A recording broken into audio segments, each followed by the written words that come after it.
Blog Talk Radio.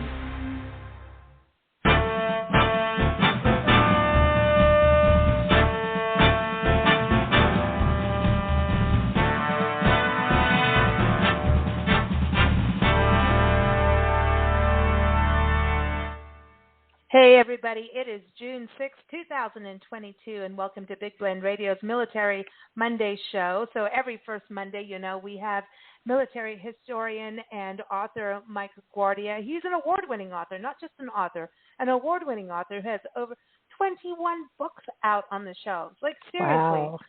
Yeah. He's also a U.S. Army veteran, and he's also named Author of the Year last year, 2021, by the Military Writers Society of America. You may have seen him on the History Channel. Really, very cool show. And I think we can still see him there. But here's really an important thing. His latest book is out. It's called The Combat Diaries, and I hope you all get it. It's called The Combat Diaries, True Stories from the Front Lines of World War II. And this really fits for today's show, which is dedicated to DDay, the Normandy Landings. And he's going to talk to us about that and also share a story from his book, The Combat Diaries. And I encourage you to go to his website, MikeGuardia.com. Also on Blend Radio and TV, you can listen to his past interviews, go to Amazon, all those great places. But welcome back, Mike. How are you, Military Mike? It's Military Monday with Military Mike. Hello, ladies. Always a pleasure to be on the show, and I'm doing great. Good. We're in Lubbock, Texas. I think last time we talked with you, we were up in the Pacific Northwest in the rain, and now we're in like 100-degree sunshine. I know. Pretty cool. And I'm jealous. Oh, you're in Minnesota. Yeah. What's the weather like? Because, we got to plan our trip up there. What's it like? Yeah, it's finally starting to feel like summer up here. Let's see. I think the first day of like full-term warm weather we had was last week, where you didn't have to go outside with a jacket or at least a windbreaker on. But yeah, I've been in I think the lower 70s all day today. So yeah. Ooh, that's nice. That's nice. Yeah, Nancy and I, as soon as the sun comes out and you can feel that warmth, I don't care how hot it is. We're like, we don't care how burned we get. Just put us out there. We need that vitamin D. Good for you, I do want to go back to your History Channel series that you've been on, which is I Was There, and you were on the episodes about Johnson Flood, 1889, the Chernobyl disaster, the Battle of Stalingrad, and also the Oklahoma City bombing. I know that that series has aired, and hopefully it'll, get picked up again. But can people still watch this on demand on the History Channel online, or are they going to do reruns? Sure. Cool. Yeah, so let's see. It is available on demand if you have any type of DVR program or TiVo. I know you can see it there. I think any Xfinity customer out there has the opportunity to go back and watch it on demand. It's also available for streaming on Amazon Prime. And if you go to historychannel.com, I know that you can see a few of the on-demand episodes that way. I know there are a few streaming services that you can get priority access to the episodes on. Oh, I like that. And as of right now, I know the production company is still in discussions with the network to see if it's going to get picked up for a season 2, but everything's looking good so far. So knock on wood. Keep our fingers crossed. I really think that it's going to go into a second season. And awesome. I mean, if the first season was any indication, I think this series has a very long life ahead of it. I do too. Nice. I do too.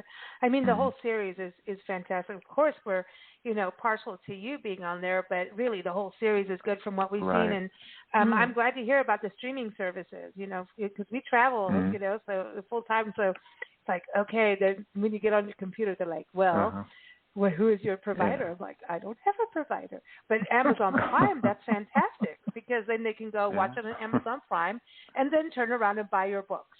It's just one handy place for Mike Guardia. So this is great. But the Combat Diaries, today being D-Day, I think it really ties in World War II history. And, we talked you were on the show with Combat Diaries, and then also last month on with Doug and Nancy and Christy Wood and our friend Stephen Karen. It was a nice big military show for Memorial Month, like Memorial Day, but Memorial Month is. I heard you did talk to Doug a little bit. I heard that there was another phone call that we want the scandal later, but you know, that was a very cool show. I mean, it was. You know, it's like, I had fun with it. Yeah, he's done so much, and when I look at D-Day and the history of D-Day, which I want you to kind of give us an overview, because some of us may not remember exactly what went down on D-Day and why is it such a big deal? There's World War II, and then there's these specific highlights, and D-Day, you know, was June 6, 1944, and we're talking about the Allied invasion of Normandy, right? So we'll talk about that, but this was like, this also, I mean, I think about Doug, and he was a, you know, pilot, and then he was on air carriers and all of these things. But then, like when I was reading Jim Carroll's story in your book, The Combat Diaries, I'm like, dude, he had to be on you know, a boat, and he's like, I'm gonna barf, you know, he's seasick, and then, you know, has to, you know, now fly in. But it's like as soon as he gets out in the fresh air, he's like, okay, I'm over that, you know, I can go land here, but like, and then play with cows, but. Well, you tell that story, but there's cows involved. There's cows. But what happened on D-Day, and why? I mean, because from what I was reading, this took a few years to actually plan and then got delayed. Right. So what makes D-Day so very important is that it is the invasion of the European mainland. And what you had here was a plan to really get a toehold on the European continent and get the easiest access to the borders of the German Reich. And there was just an incredible amount of planning that went into that, because the Axis powers, for their part, they knew that once the Allies got a foothold on the continent proper, that it was only going to be a matter of time before they could inch their way to the outskirts of Berlin. So both sides had an incredible amount of their war effort riding on the success or the failure of that mission. So there was a lot of planning that went into that, and the delays were mostly a function of getting the available equipment ready and also being able to find predictable patterns in the weather that would allow for enough of a window to get the majority of our forces ashore. So the fact that you had so many of those moving pieces to take into account, and so many actors who were planning so many different parts of the operation, and being that you were really at the mercy of Mother Nature herself, really makes the invasion of Europe just an incredible miracle. You know, Eisenhower himself said that it was the Great Crusade, and, you know, by every reasonable standard, I think he was right, because, you know, you had the biggest opportunity for Allied forces to get on the Nazis' home turf and really facilitate the end of the war. So that's why D-Day is so important. And, you know, when you see how it played out, you know, you really get a sense of even the best planned operations never quite go according to plan 100% of the time, because you not only had the initial bombardment from the offshore naval batteries fall too far inland to affect any qualitative damage on the German defenses on Normandy Beach, but, you know, you also had airborne misdrops and paratroopers who were scattered all across the northern edge of the continent, and it took them considerable time to regroup and actually find their parent units and get some kind of a cohesive counteroffensive against the Germans and really start to make headway into the borders of Germany itself. So, yeah, when you take all of that together, it really makes for an outstanding military operation, and one where individual initiative and stick-to-itiveness and perseverance really carried the day and worked in the Allies' favor. And even though it was like the weather changed and daylight, and I mean, it was kind of crazy. They had to not only like map what was going on with the military and you know what was going on with the Nazis and Germans, and you know what was going on, but the weather just kept changing on them. So that has to do with the wind. When you're, you know, flying in and sailing in, the weather plays this huge role. So it's pretty amazing how you have this plan and then you just keep going and adapting and that resiliency, It's amazing. Right. Also, well, your forces are split, and so maybe the Germans have most of their forces on attack, not defense. And so while our forces are trying to defend, we had to have something to go out there to shut him down, basically. And so you're splitting forces. That's a hard decision to make. I wouldn't want to be the commander who goes, oh, let's take, 30% of our forces over here on defense and put them on offense.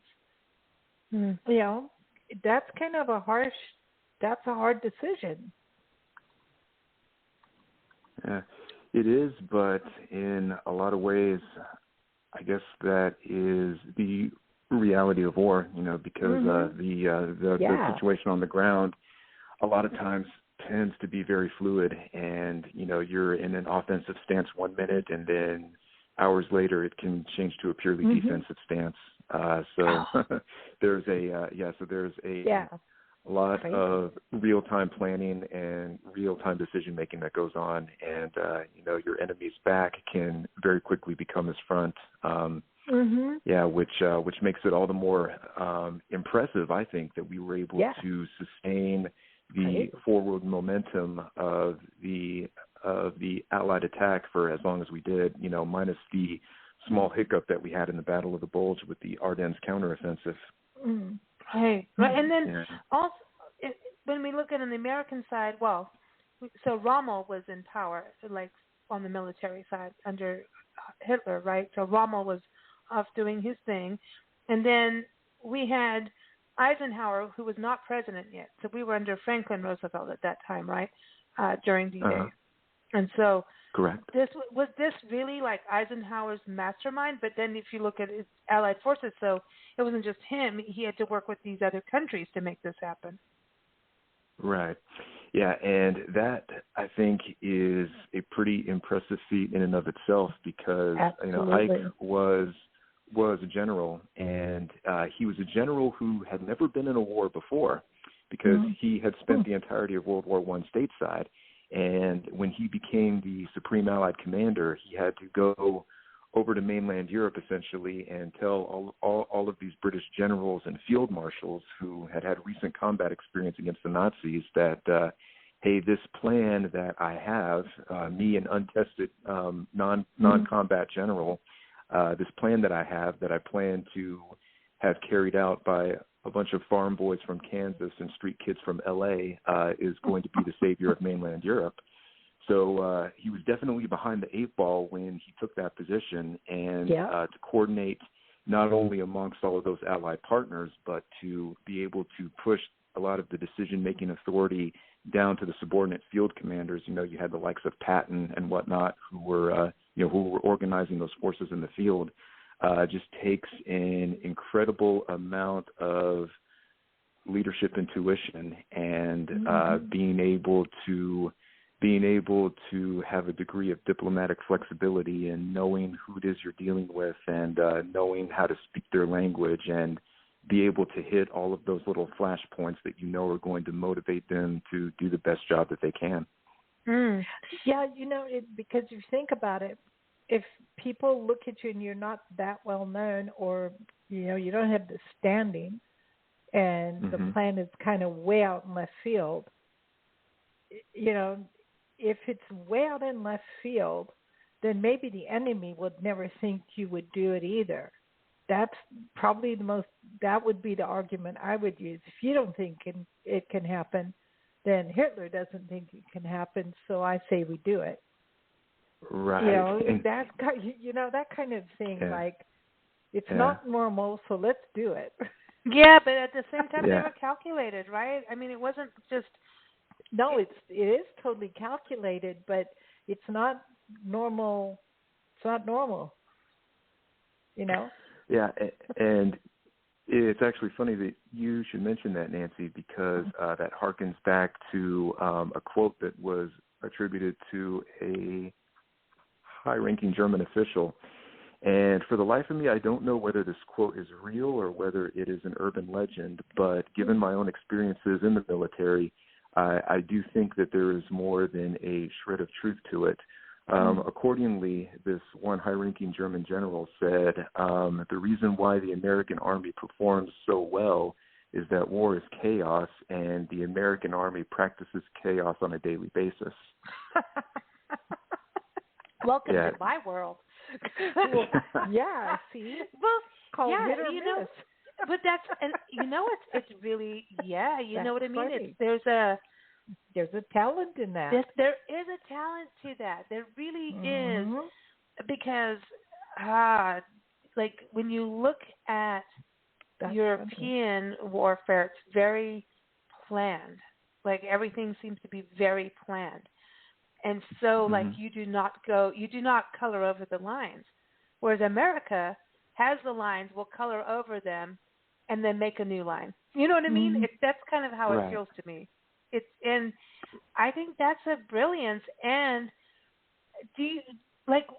while all this was going on, here's Europe, like, Hitler has his plans, and I mean, look what Putin's doing. I mean, they're one and the same kind of people at this point. It's like, they really are. And it's just when you look at this precision, this is how I'm going to do it. He's really thought it out. I'm going to do this, this, and this. Eventually, you're going to get nailed. It's going to happen. Like, you're going to get nailed. Your comeuppance will happen at some point. Osama bin Laden, you got nailed eventually. It's like these guys will get taken at some point. But it's so they're so calculating, like on the Hitler side. And please, I'm not saying German people like Hitler. I'm talking about Hitler and Rommel and those two. Very, very calculated. But I think do you think he looked outside the box beyond his? Like when he was planning it all, but was he able to keep up with the changes when America and England and France and everybody were connecting? And we didn't have the internet. We didn't have fax machines. We didn't have cell phones. I mean, you've got to also think how the communication was for people to connect. I mean, when you think about how long this D-Day operation was in planning, and then having to make shift as it happened, that's what I'm saying, this precision work of Hitler. And then at the same time, the rest of the world or the Allied forces gathering together. It's kind of interesting. Do you think Hitler was just so? Did he know? Like, did he realize he's going down at some point? Well, I mean, he took himself out, but you know what I mean? Right. Yeah. Well, I think by the time he finally realized what was going on, it was too little, too late. Because if you take a look at everything that Hitler did throughout his rise to power, and even his outlook on life before he actually became the head of the Nazi power, he fits pretty much every standard textbook definition of a clinical narcissist and a clinical sociopath. Exactly. So, when you have someone who is a qualitative narcissist and a qualitative sociopath, it is very hard for them to see anything beyond their own subjective reality. And getting them to change course, even for the sake of their own benefit, is like throwing darts against a brick wall. It is just not going to stick. So, one of the things that was his undoing, and I know that I'm painting a very broad stroke when I say this, is that, he did not want to admit when he had made a mistake, and he ignored the advice of his most seasoned generals and, continued to make these hasty decisions that were not well thought out and didn't really consider the second or third order effects. And, it was only when he got the stunning realization that, hey, the Soviets are at my front door and I have the Americans and the Brits closing in from the West, hey, game over. The only acceptable outcome in my mind, and of course this is Hitler saying this at the time, is just to, save the last bullet for myself and if that doesn't kill me, I know the cyanide capsule will. Wow. So you yeah. know, that's the great realization that you have been wrong for so long, and something made him finally face the fact that he had made so many bad decisions. And even the idea, okay, let me take myself out, is egotistical. I mean, that's the ego move. Right. Yeah. But I'm glad he did it. See, I see Putin right there. Sorry, I do. I just see Putin right there. I do. I see him there. I see Putin just being exactly like on that same road of like, I'm just going to keep going and keep, and everyone's starting to argue about that too. And it's like, you know, I hope we get some unity in this world like soon, because I think this is part of why I really wanted to do this show of D-Day, was not just celebrate those who really were part of that and those who have fought in World War II from start to finish, everyone that was part of that. But like, we need to look at what happened in World War I and II and look at it right now. I'm just saying. Right. I just really feel that we have to look at that and like, where did it get us, you know, and how many people sacrificed their lives. And, you know, you sacrifice, you know, we just had Memorial Day. The Memorial Day is for those who lost their lives. Mm-hmm. You know, it's Veterans Day for those who are still alive. Memorial Day was for those who lost their lives. And in World War II, many did, and many sacrificed and were tortured and all kinds of horrific things. And then we go to Vietnam, and as we keep going through all these different wars, like, we've got to take a look and go, how does that affect not only the soldiers, men and women, and those, the contractors and the medical crews, but how does that trickle down through families? So I just hope that part of this show today, I hope people realize, like, man, these people going out there on D-Day, man, they had some cojones. I'm sorry, we're in Texas. We can say cojones, right, when we're in Lubbock? Of course. Of course. Say that. I always say that. Whenever we get to the Southwest, that word comes out. So, you know, and we're in cattle country, so, you know what I mean? But we get to say that. But, you know, I just hope that we look at this. I mean, war is so harsh and so real. And we really, really have to watch who we elect. We need to do our homework. Mm-hmm. We need to know who we're putting into office all the time, every time, at the state level, at the community level, at the country level. And we want people with military experience, too. Very important. Well, we want people who have done some kind of community service, not the ego person. Mm-hmm. Because those are the dangerous ones. Hitler was the ego person, and you can take you can take his personality and you can see it in other people, and you know, those are the ones you don't want to elect ever. Right. That's our opinion. So everyone's got other opinions too. So, you know, it's just an opinion, but we got to look at, you know, the men and women in World War II. That we talked about that being the greatest generation, right, Mike? And we're at that turning point of generations. Jim Carroll, in your book, was part of that great generation, and he's since passed. 5 years ago he passed. And was from Minnesota, so not far from where you are. And his story is like pretty crazy. I mean, you just, next thing you know, you're seasick and flying out of a plane and landing in cows. Like, tell everybody, because the Combat Diaries, everyone in this book, the Combat Diaries, I think what's so great, and I always say this on shows with you, is it's true. You bring humanity into what war is about. Who are the people fighting for us and for others, and tell their story so well so we can connect and also understand what war is about, and tactic and battle, and, you know, and then of course you get into, you know, all the, you know, the fighter jets and things like that, but you also bring in who's flying those jets, who made them, and what country got them after we had them, you know, that kind of thing. So it's really fascinating to me. But Jim Carroll's story, tell everybody a little bit about it. And everyone, you need to get the book for the full story and the other ones. Okay. But Jim Carroll, how did you find out about him? Let's start with that.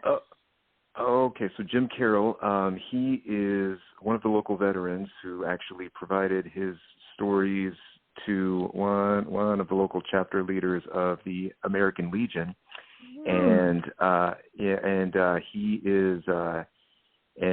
is just an incredible man in the sense that he is both equal parts an ordinary everyday citizen and a hero who can rise to the occasion when the situation calls for it. So Jim Carroll, he originally provided his story to a gentleman named Al Zidane, who just lives a few miles up the road from me. And Al is he is a driving force in the local chapters of the American Legion and very active in the World War II Roundtable, which is dedicated to preserving a lot of the oral histories of World War II veterans, not just here in the Twin Cities area, but across the continental U.S. And Jim Carroll's story really stood out to me for the very simple fact that here was a paratrooper on the front lines of D-Day, and like many others who joined the cause for the Great Crusade, came from a very humble and very unassuming background, and just dug down deep to rise to the occasion when the world needed to rid itself of the forces of fascism. So Jim joined the military in 1942, not coincidentally after he and a few of his buddies saw a movie about paratroopers. And in the early 1940s, parachute infantry was a relatively new concept, but it had all the panache of like the latest and greatest technology. And, that was really the elite of America's fighting forces at the time. Here you were taking a soldier, throwing him out of a perfectly good airplane and using the silk canopy to make him slowly descend to the ground. And this was done to achieve a concept that was called vertical envelopment, and, where you could essentially place a frontline fighting force right in the middle of an enemy formation and facilitate its destruction without having to, plow too heavily through their frontline defenses using ground forces exclusively. And, just attracted to the lifestyle, attracted to the extra jump pay, and, attracted to the whole concept of, wow, hey, being able to see the world from the third dimension from a parachute sounds pretty stinking cool. Well, he signed up for it and was on the ground floor, so to speak, of the initial group of airborne units that were going through their training at Camp Toccoa, coincidentally around the same time that the men featured in Band of Brothers were going through. Oh, and wow. He's assigned, of course, to the 101st Airborne Division, which by most standards, I think, was the premier airborne infantry unit in America's war effort, and trained up in England to prepare himself for the Allied invasion of Normandy. And in the early morning hours of that fateful June day, he was in the aerial armada of these C-47s and these transport planes and gliders who were all making their way over the airspace in Normandy to affect the enemy's destruction. And just the journey itself to get across the English Channel and to get over Normandy proper, was just an adventure in and of itself, because you not only had to deal with motion sickness, you had to deal with the deafening roar of the engines, you had to deal with the nerve-wracking realization that, hey, there's at least a 50-50 chance that I'm not even going to make it out of the plane alive. That's adding to the intensity of the equation. And then as soon as you get over Normandy airspace, anti-aircraft fire starts erupting all around you. You have shell bursts that are exploding mere meters from the door that you're supposed to jump out of. You're seeing planes to your left and right getting blown out of the sky. And, once you're lucky enough to make it out the door, that blast of cold air sobers you up. And as you're floating to the ground, you're seeing all these tracer rounds coming up from the ground. And you're thinking to myself, my God, I hope one of those tracer rounds doesn't hit me before I even make contact with the ground. So, he, of course, is among one of the lucky paratroops who makes it to the ground unscathed. But, once he's on the ground, okay, well, the battle is still far from over, because now you realize, okay, I'm in the middle of nowhere. I really don't. Yeah, I don't have any idea where I am. Some of my equipment may or may not have gotten lost on the drop. I'm lucky enough to have a sidearm with me. Let me try and meander through the night and hope I can find some of my fellow paratroopers and hope that I don't accidentally run into a German soldier while I'm trying to find my buddies. And, it makes for a little bit of color commentary and I think a little bit of comedic relief, like much needed comedic relief, because you're already on edge, that one of the first living things that he makes contact with and almost lights up with his rifle is not a human being, but a stray cow. I know. Dude, seriously, this is so, and cows can they can get weird with you too. No, they can. I mean, we have our friend that hikes the country and really done some crazy gymnastics, and he goes, "It's not moo, it's new," because he's ended up in fields of cows where when you go hiking, he walked across the country. He's a retired earth science teacher, and he walked across the country on the American Discovery Trail. He bicycled the entire perimeter of the country. I mean, done the Pacific Crest Trail, most of the Appalachian Trail. He's crazy. He's a good guy. He's a little touched. I'm just saying, Jim, you're a little touched. I know you're listening. I mean this well. But he got to Order Springs. He gets over the fence, and next thing all the cattle looked at him, and he's like, basically, cool. Oh, crap, man, they're going to get me. And I know I've been chased by a bull. Only if they drop their head. If they just stand and stare, they're cool. But if they drop their head, you need to run. To this day, I do not own a red T-shirt anymore. Never. No. Never. I have been chased twice in my life by a bull. I don't know what that's about. But, here it is. He lands. And when I was reading this story, I'm like, oh, crap. Seriously? You're going to end up in the field? I mean, because now you have to deal with that because they could turn on you or not and be sweet cows, which he is lucky. But at that point, you don't know where your buddies are. When you land, where's your gear, but where's the rest of who you trained with, who you're supposed to be fighting with, your team, your troops? Isn't that kind of a scary, weird feeling? Of course, yeah, because, the anti-aircraft fire had scattered a bunch of the planes. They really didn't keep their tight, they really didn't keep their tight formations. And, when you have planes that are scattering out for miles and, dropping folks who were supposed to be in the same platoon and same squad even, it really becomes a chore at that point to try to find where your other people are.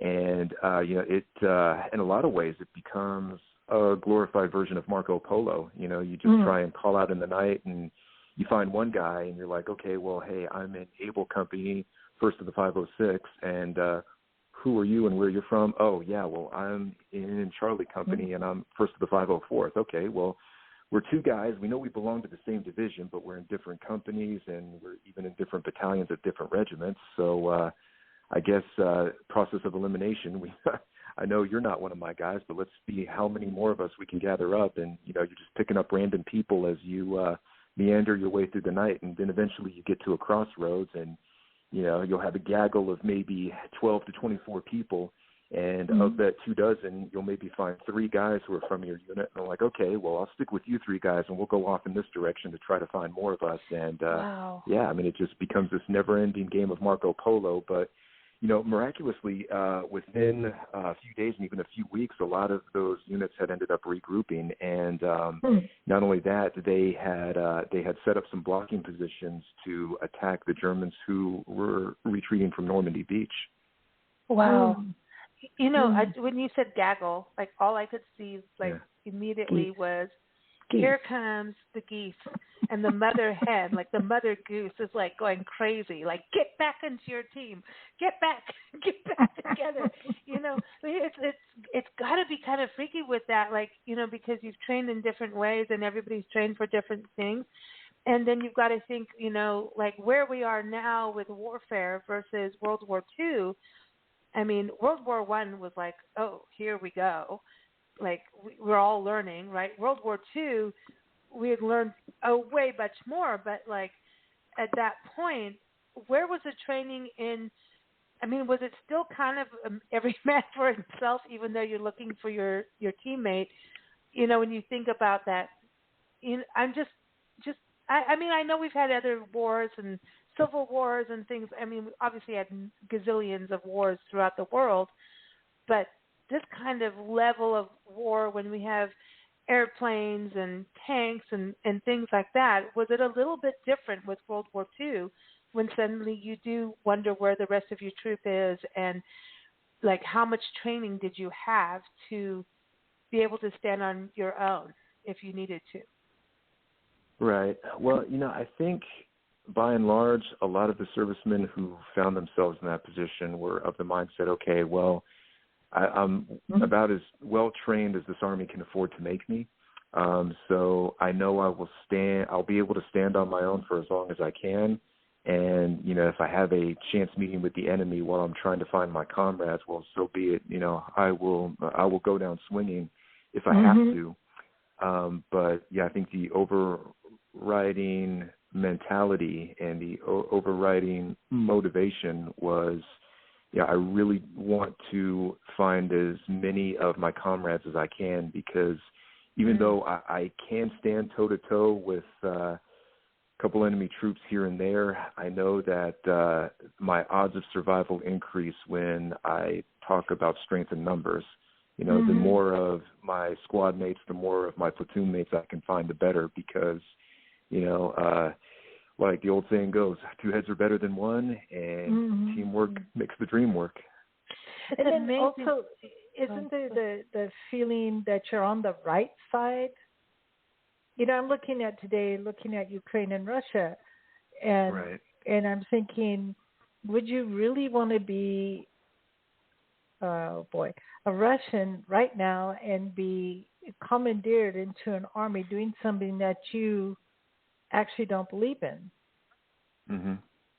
Because it's not defense of Russia. It's not in defense of your country. So I think that makes a big difference. Like when it's almost as you have no choice when somebody's attacking your allies and you're next. You need to do something.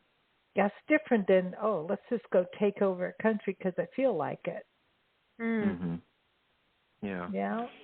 Yeah. Well, I think it does help if you believe in the mission and that you're on the side of right. Because there was a saying that I used to hear in the Army all the time, and it used to annoy me, but I think the older I got and the more I progressed through the ranks, the more I really found out that it's true not only in the military but in life in general. They say that perennial optimism is a force multiplier, and I think that goes hand in hand with the optimism of really truly believing in your mission, because that's what we're seeing in Ukraine in spades. I remember now, I mean, granted, this war in Ukraine is barely 90 days old, and how it ultimately ends up is really going to be anybody's call at this point. But I remember when it kicked off barely 3 months ago, that most of the talking heads out there predicted that it was going to be a very quick Russian victory and that Ukraine was going to fall rather quickly. But, I think so.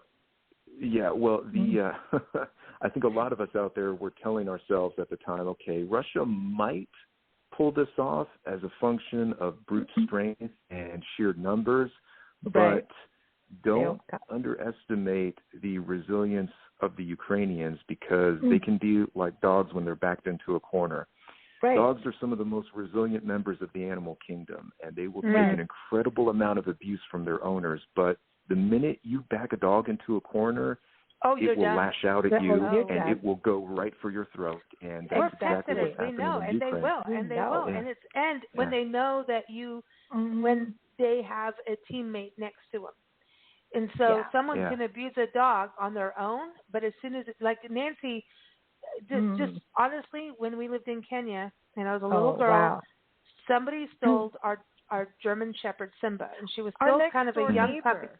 Yeah, next door neighbor. They tell Nancy, not the next door neighbor, but the township the over, guy behind us, the guy behind us. And so she goes off in her nightgown, like you got to think Nancy was in her 20s, like late 20s, with a machete through the fields of Kenya. Like seriously, this is like a true story. Goes out there and she saw this guy with Simba, our dog, chained up, and he was beating her, and she was all cowering. As soon as she saw Nancy, she went for the guy's throat and just annihilated. And I'm like, go for it. That's it. And so, and after that, and when everybody saw Nancy running in her nightie through the fields, and with a machete, which everybody had machetes, and pangas, which is like basically what you cut your lawn with, because we didn't have lawnmowers. We cut them with them anyway. They called her a witch after that.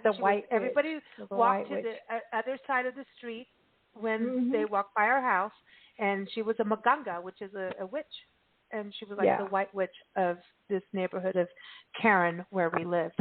But we never had any trouble after that. Simba would go, but it's when you have a partner, and that goes with what you're saying, with this teamwork of a troop, like you. Prisoner of war, you can still have your backbone and strength, but you have to conserve as well when something goes on. Right. Like you don't want to give up everything. If someone's captured you, do you give everything at that point, or do you know what I mean? It's a interesting thing of what you do. I do want to ask you I have a few questions about World War II, and I want to first one, 2 on D-Day. With this, I was reading about the beaches, the different beaches. So we have Normandy, right? And then the Normandy coast, reading off of Wikipedia, everybody, Utah, Omaha, Gold, Juneau, and Sword. Like, were those the real names, or were those like operational names? Those were operational names. Yeah. So, like, why? Like, who decided Utah and Omaha, and like who makes those operational names? Are those the generals, or like, because I was going, there's no way Utah was like a French name. Right. Yeah. It's something the opposition won't figure out. Right. So what happens is those code names are usually determined by the planning staff. It could be the G3, who would be like the chief of operations, or it can be anyone who has any type of decision-making authority within the plans and operations staff of a higher headquarters. And, there are many different reasons why all of these different code names are selected. And sometimes they take a particular theme. Sometimes they are really just random and arbitrary. Sometimes they can even take the names of like wives and daughters of, who's ever on the planning staff. But they are always pretty colorful, and there's always a bit of a twist of humor to them. By way of example, I can tell you that during the Gulf War, for the units who were on the front line, in both books I wrote about 73 Easting, you had those different phase lines across the desert, and all of those phase lines were named after popular beer brands. And then, of course, in Skybreak, and then, of course, in Skybreak, you had all of the different flight formations, and each of them had a particular call sign. And probably as a bit of geopolitical satire, they gave a lot of those flight formations names after famous petroleum companies. Like you had one flight whose name was Pennzoil, you had another flight whose name was Citgo, and I can see the sardonic humor therein, because a lot of the vocal opposition to the Gulf War was that, it's going to be a war for oil, and, we're just doing this, for the benefit of the petroleum companies. So I'm willing to bet that somebody on the Air Force planning staff said, well, you know what, if that's the card you guys want to play, we're going to take it. We're going to have fun with it. We're going to call our flight formations, Exxon and Mobil, and, ha-ha. That's funny. That's amazing, because it is. Well, it's interesting, like, when botanists and ecologists find animal and plant species, they'll start naming them, and they rename plants and animal and bird species just for the heck of it, because I've done one more study, so I'm renaming the bird. Like, well, yeah, but it's not for the heck and I'll of rename it. It after my granddaughter. And who cares about the name of where it comes from? No, it's this now. It's like, okay, well, your granddaughter is now a frog. Okay.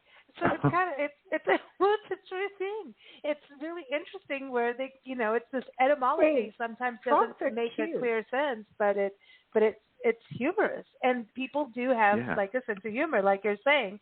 It's interesting. The other thing is on D-Day, the casualties seem to be pretty brutal for both sides, for the Germans and for the Allies. Yeah. Mm-hmm. Yeah, I mean, because it was full frontal. Sure was. I mean, it was coming from all sides, on both sides. But it helped the Allies, So it was a positive, but it was like, wow. Did this help Eisenhower, do you think, become president with what he did in World War II? Oh, of course, yeah. Yeah. Because when he was on the campaign trail, that was pretty much everyone's go-to. It's like, hey, here is the architect of victory in Europe. And when he had made the decision to run for president, he was actually courted by both of the major parties, both the Democrats and the Republicans wanted him to run on their ticket. And I'm just thinking to myself, man, what are the chances of that happening today? Not. Yeah. So So he was already a national hero, and it certainly comes as no surprise that he won a landslide victory both times in 52 and 56. Because there were so many people across the country and across the world even who said, yes, this is the man who was the architect of our Allied victory in Europe. So, heck yeah, we want him to be our president. Like I always said, my grandmother was like, we wouldn't be free today if it wasn't for him. I just heard so many stories about it. Like, and you have to give him credit for everything that he did, of course, with everybody else who did what they were supposed to do and did it well. But she just was, Eisenhower was he's the person who made it happen in her eyes. I'm sure there are others. Yeah, I mean, of course.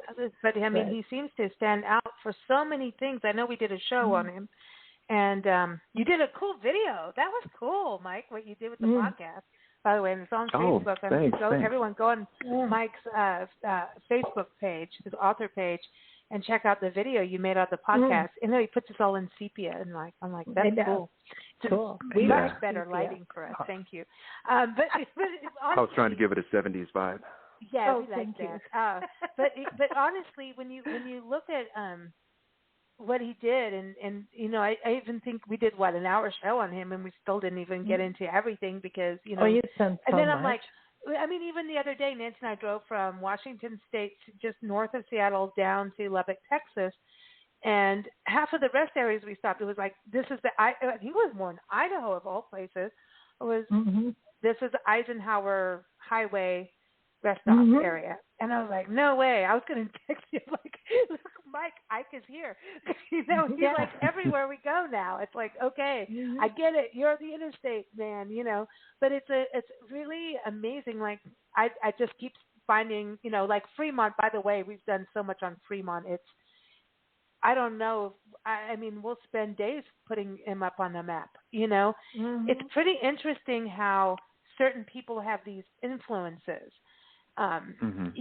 In history, like, Fremont and we were in Oregon with our friend, and she says, do you know this Fremont guy did this and this? And I'm like, dude, you got to go listen to our interview with Mike. Check this out. How these people settle and do things like that's not settle. He didn't settle. He helped. Well, I don't know. He's a whole other character, but honestly, Eisenhower, it's amazing what he did. And like you said, like World War I, he was on the American land, and then next, here he goes, with World War II, what he did. Are you going to do the Combat Diaries, True Stories from the Front Lines of World War II, like a part 2? Because I'm thinking, cool. When we were putting the show together, I was like looking at World War II and thinking about all the books you've written. You've done the stories about the tanks and the Pacific Theater and just even our recent travels being on the West Coast and seeing these monuments, and it just really strikes home of the warfare for World War II there, and then we've been in the desert World War II, Louisiana, and all these different places. But it just feels like, and then you think about all the Navajo code talkers, and you think about just how many people really were in this war. Like when you think about it, is there documentation of how many people were in it versus there's the countries that were kind of off in tribal lands, but then I think everyone was impacted. It was really big. Yeah, the whole When world. I just think about our travels in this country and how we keep bumping into World War II things, I'm like, this is insane. It was how many places? It was like the battle between right and wrong. Yeah. So freedom or no freedom. Dictatorship versus freedom. Democracy versus somebody I won't name names, but we all know who I'm thinking about. But it's when you think about how this really impacted the world, and we're just talking about America from what Nancy and I in our travels lately, you've got to think, just if you go to France, you're going to see things. If you go to Germany, obviously, right?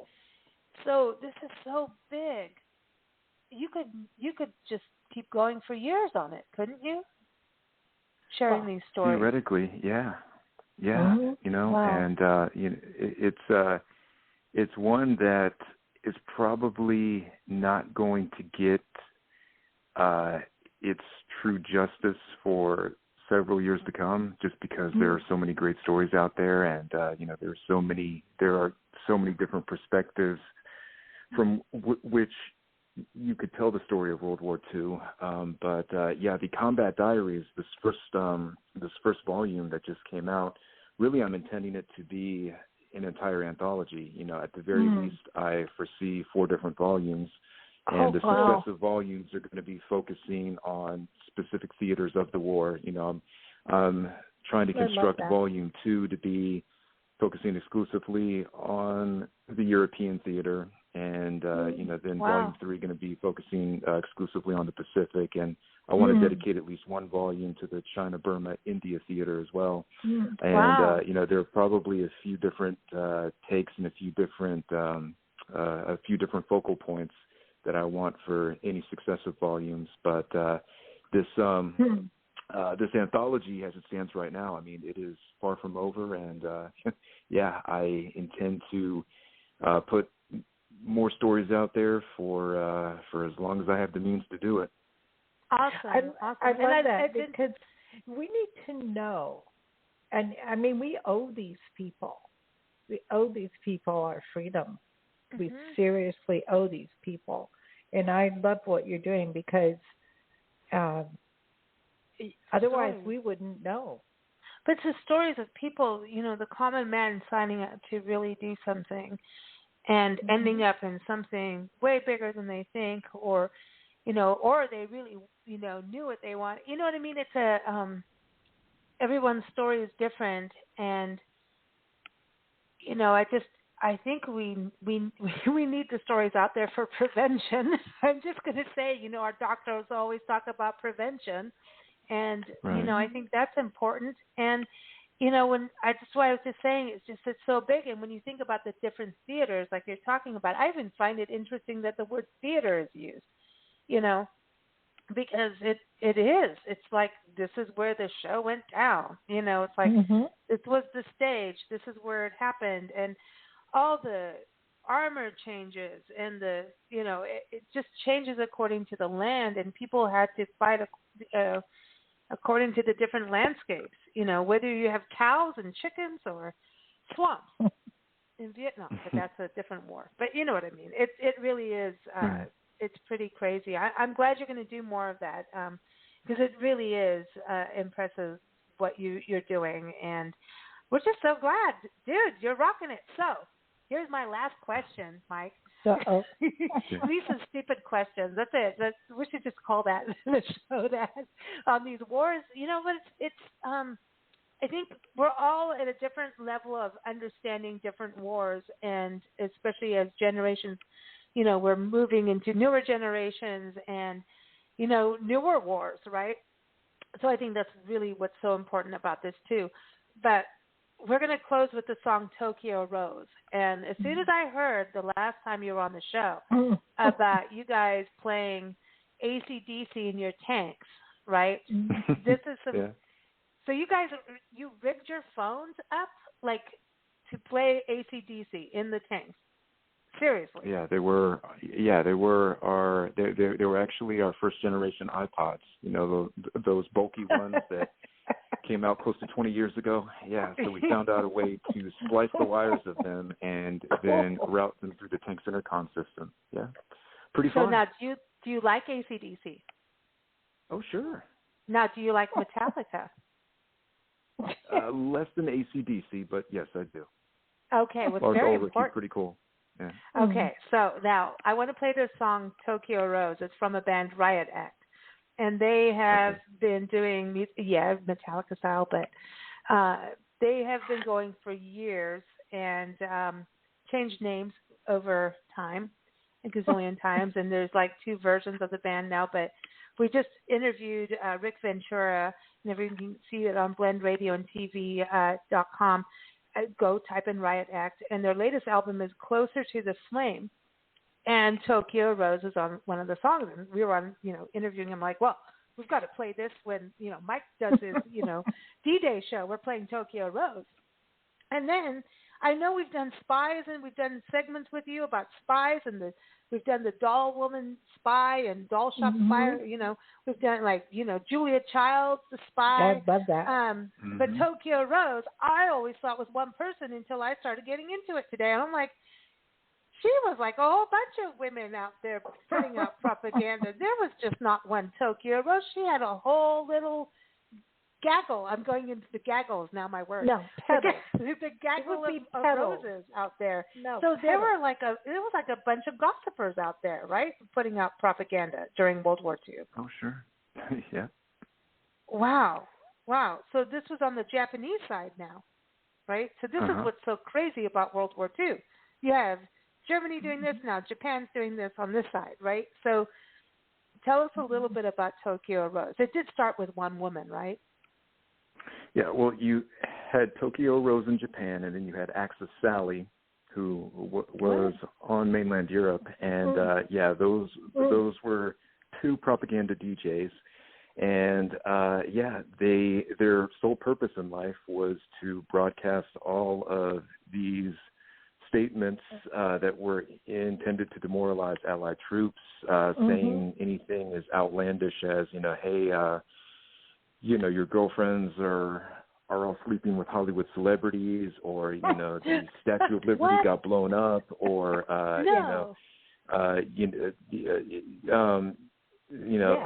your sister unit, however many miles away, was destroyed by this Axis unit, and if you allies know what's good for you, you should surrender right now, kind of thing.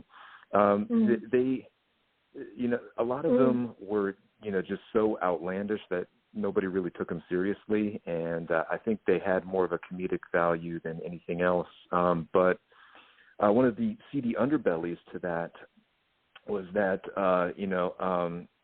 what was that, Axis Sally and Tokyo Rose, on the odd occasion, they actually got some assistance from captured Allied troops because some of the Allied POWs were given special favors and also given better accommodations in exchange for broadcasting anti-American sentiments over the airwaves. And that was a very effective a negotiating tool for a lot of POWs to say, hey, if you don't want to rot in this POW camp, just sign the statement here that says you agree to make anti-American statements over the airwaves, and we'll put you in a nice hotel with fresh clothes and 3 square meals a day. You'll be treated with much more dignity and affection than any other POW, provided you make all of these defamatory statements against your country. Well, most of the POWs essentially just spat in their eye and said, no, hey, forget it. I'm not going to do that. But some ultimately took the bait, and they ended up doing that. So. That's crazy. So I know we did a whole show on POWs, camps and soldiers and what they went through, and it was mostly Vietnam. And remember, we were talking about the Hilton Hanoi, right? So years ago, we did a show, and when you were talking about it, and then later, I went and looked at the images of the Hilton Hanoi, and we did a world radio party about 10, 12 years ago, and one of our guests called in from Vietnam, from the Hilton Hanoi, and I'm like, and the whole time you're on the show, I'm like going, dude, this is so weird. I didn't want you to say anything, but I'm saying it on the show now. What the hell is it? Why is it the Hilton? What was it, like the original hotel at that time, or was it not a hotel? Why is it a Hilton? Sorry. Because I know this is a stupid question, but I'm going they were being sarcastic. Really? The Hilton was like the pseudonym for the best of the best, and they're being sarcastic, like we're in a basically. Okay. Yeah. So we're back to that again. Less than less. So we're sitting here. I got it. Okay. I got it. Because I was about to say a word. I get the humor. I'm all in the humor Okay. because I go there with my brain, but I'm going I don't know if they would have done that then. I don't know. So that's cool. But our friend really did call from some fancy Hilton. He sent us photos. I'm like, that's, and I'm looking at the photos of Hilton Hanoi going, that's not the same hotel. That's no. not the same. See, I am blonde. I'm just saying. So, Okay. Sorry, Mike. Well, it's a different generation, okay? Your generation. No, I had to ask. Come on, how many people would ask, right? So there it is. All right, there's my stupid question of the day. There it is. That's the perfect stupid question. So everyone, keep up with Mike Guardia at MikeGuardia.com. He's on Amazon. I'm never going to live this down, am I? Never. No. I had to ask that. Everyone, again, the book is The Combat Diaries, True Stories from the Front Lines of World War II. I'm really never going to... Dude, seriously? Oh, well. BigBlendRadio.com is the website. Mike is on every first Monday. The next one is 4th of July, so we're going to do a segment, and we're going to talk about the 4th of July, Mike. We're going to learn about that, and I promise not to have any stupid questions. The tea that they sent overboard before that on December 16th, was that tea bags? No, I know it wasn't Lipton tea bags. I know it was tea bricks. I do know. Bricks of tea. It was tea bricks. They did throw overboard on the 6th. It was either the 6th or the 16th of December when they said, hey, that's enough of that. Anyway, that was before July 4th. Right, Mike? Am I getting this right anywhere close? Uh-oh. I am in so much trouble. Uh-oh. Stay tuned. We'll circle back to that one. Uh-oh. Uh-oh. Mike will be back on for our 4th of July show, so stay tuned for that. And here it is. We're going to play Tokyo Rose again from Riot Act, from their latest album, Closer to the Flame. Thank you so much, Mike, and thank you for putting up with my stupid question. Thank you, ladies. Always a pleasure. I love you a lot. Take care. Take care. Here it is, everyone. Tokyo Rose.